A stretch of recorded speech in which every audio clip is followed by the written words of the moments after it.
Güç kalmadı madara, sensiz yaşap çıdara. Bir güne sollu gitti yaş ömrümün bahara. Yoktur yüzümde gülkü, zannanırız ve mülkü. Ya da bu gamlar bilin, ölüp gider men belki. Bolluk inama cani, köptür derdimin sani. Gezebilmedim sensiz, ölüp başkalar yali. Bolluk inama cani, yetip derdimin sani. Gezebilmedim sensiz, ölüp başkalar yali.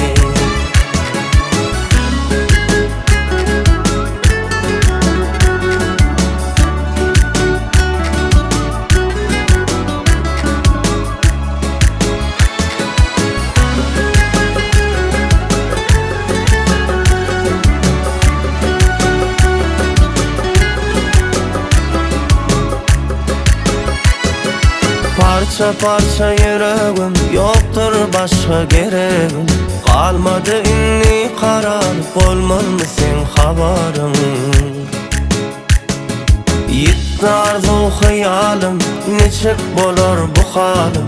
Ya da baktın deliyip, yazılım ikbalim. Bolluk inama cani, köptür derdimin sani. Gezebilmedim sensiz, ölüp başkalar yali.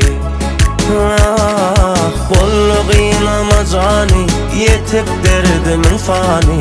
Gezebilmedim sensiz, ölüp başkalar yali.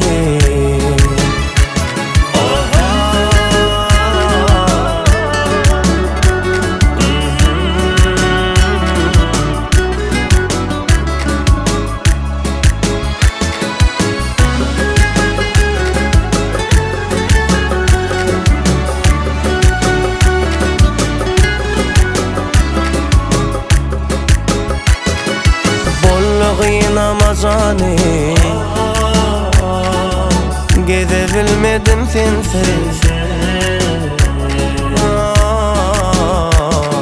Bolluk inama cani, yetine derdin sani.